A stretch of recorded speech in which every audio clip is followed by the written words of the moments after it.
Well, hello my peeps, it's Antoinette here. It's Saturday night, it's a date night. Want a date? We're going to make these cookies. I got these for my birthday from my niece and nephew-in-law, Erica and Dave. So they're really quick and easy to make. Now, this is technically paleo. It's paleo, grain-free, vegan, gluten-free. It says it's keto-friendly. Well, it doesn't say that on here, but it says that on the listing on Amazon. Now this, I remember from Shark Tank. I didn't remember when I got them, but when I looked it up, then I remembered, because the only videos are from her, the creator of this Want a Date. So it's sweetened with dates. You can literally eat this as cookie dough, or you can bake it into a cookie.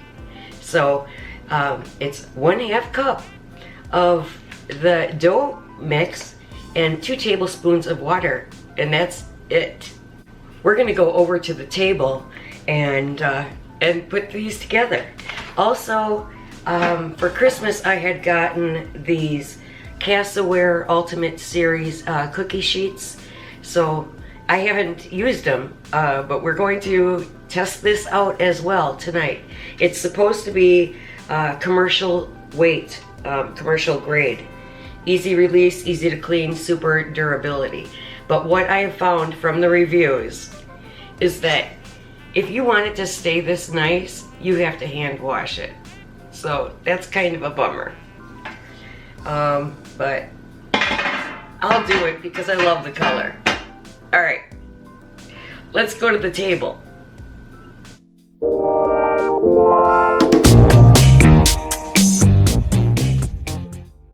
So this one here is the Snickerdoodle, and it's just 1/2 cup of the mix and 2 tablespoons of water. I'm just going to mix this up with a fork.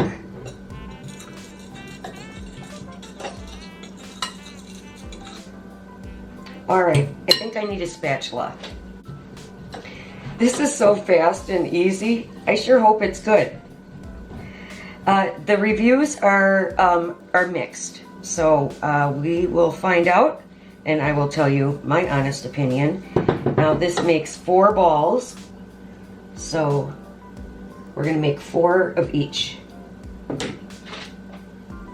Gonna grab this here and just roll it into a ball.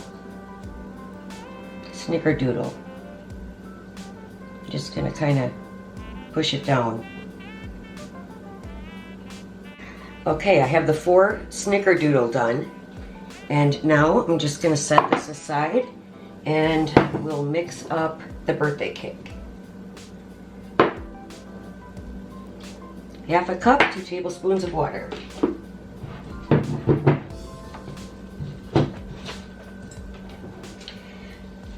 The birthday cake seems to have a little bit different of a consistency than this Snickerdoodle.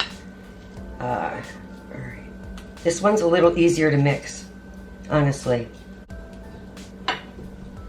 Let's get my 4 little balls.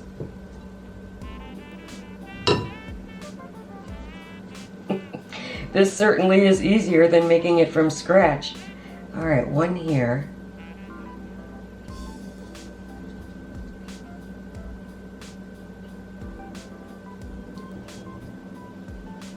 I kind of expected this to be whiter, but all right. The bake has an alternate recipe, which is 1 cup instead of 1/2 cup. They're doing it for like 1 big single serve cookie, but you know, I wouldn't do that. I would just make smaller cookies out of it. 1 tablespoon of coconut milk and 1 egg. So I don't know what the difference is going to be with that, but I will try that another time. For testing purposes, we're going to do the quick and easy way that they suggest. The oven is preheating to 350 and it should take about 15 minutes. There's my cookies before they go in the oven. I have the cookies cooling on the cooling rack here, but they don't spread out at all. I'm thinking now though that this is the cookie dough ball that you're just supposed to eat as cookie dough, not actually the cookie size or to bake as cookies. So let's try them. Okay, let's first try the snickerdoodle. Yeah, this is definitely the recipe that you only use with, you know, as a cookie dough. So,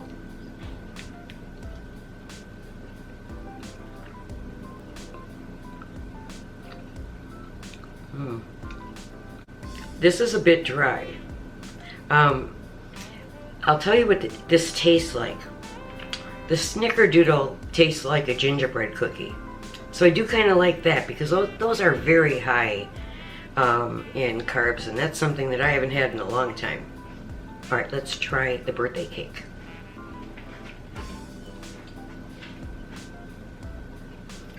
These don't look anything like the picture. I'll tell you that.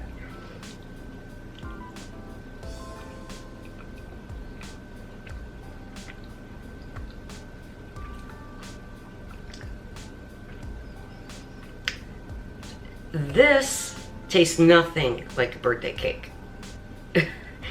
What I think it tastes like is more like a peanut butter cookie. So that's way off base. I mean, it tastes pretty good. I can see where, if you were just gonna eat a dough ball, that this would be very good because I did taste them both out of the bowl. All right, what I'm going to do now is I'm going to make the other recipe and see what the difference is with the egg and the coconut milk. Since I liked the snickerdoodle best out of these two varieties, here it is. You have 1 cup of the snickerdoodle dough, 1 egg, and 1 tablespoon of coconut milk. I'm gonna stir this up and make my dough. Here's what the dough looks like now, and I'm gonna form my cookies into the pan, and I'll show you what it looks like. I only got 3 decent sized cookies, normal sized cookies, out of that batch, so in the oven it goes. I think this was supposed to be self-explanatory, but I missed it.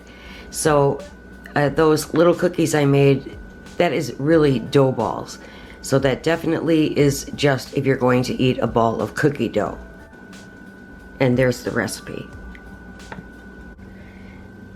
The cookies are out of the oven and they are cooling off. I had them in there for 15 minutes, but then I turned off the oven for 10 because those little cookies for the cookie dough was not quite done on the inside. So I threw those out because those were just supposed to be cookie dough. And when these cool off, we will try them. My cookies are cooled off, and I can tell they're still chewy inside. But first of all, I want to tell you about this Wanna Date chocolate date spread. So I checked their website. It's eatwannadate.com. And I also checked Amazon. It's much more expensive on Amazon, and you must buy a pack of 2 for each of these. But on their website, the cookies, or the cookie mix, and the chocolate date spread, they're all $12 each on their site. And if you spend $40, then you get free shipping. I'm gonna put this spread on one of these. I have not tried this.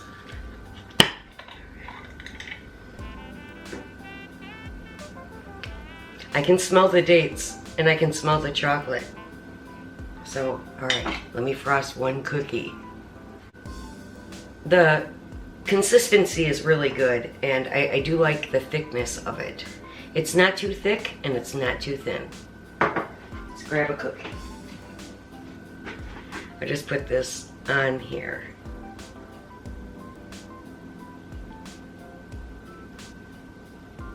There's our frosted cookie. Okay, I'm gonna try the one without frosting or without the spread first. All right, let's crack one open.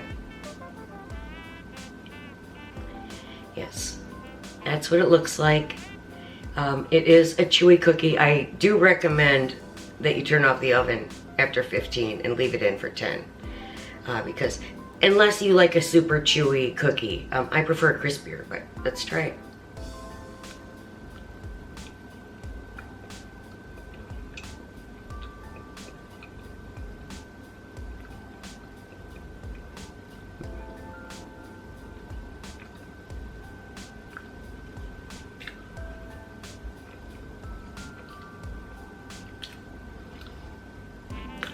This is still very dry. All right, let me try it with the spread. It does taste like gingerbread though. We're gonna try it with the spread, but then I'm gonna dunk this in milk, some almond milk that I have in the refrigerator. I normally don't like dry cookies anyway, so this might just be me.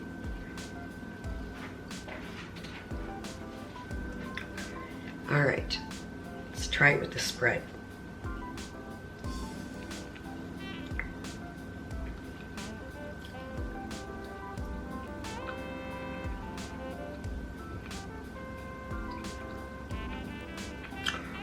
I like the crispiness on the outside here. The spread is good. I might like that best. I'm gonna taste it by itself, the spread.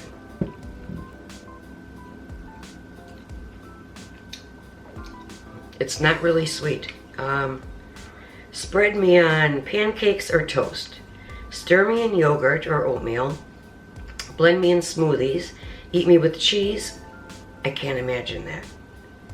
On ice cream, on straight off the spoon. We can do breakfast in bed or skip right to dessert. Why are we still talking? Top it off.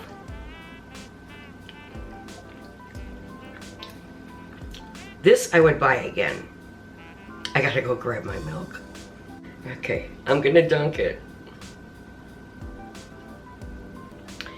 Honestly, I mean, this is fine for, you know, a quick sweet if you don't like to bake as much as me or cook as much as me. But I think I would still lean to making my own because my own is always better. All right. Let's talk about the dates. So I have the glycemic index here. It says, this shows glycemic index instead of carbs. Because mixtures and measurements are difficult, knowing how it can affect you is more important than the carb count. This is why I quit buying the Aunt Millie's, the best low-carb bread out there. Top of the list, highest in the glycemic index, maltodextrin. This is 110 on the GI list. It's the worst.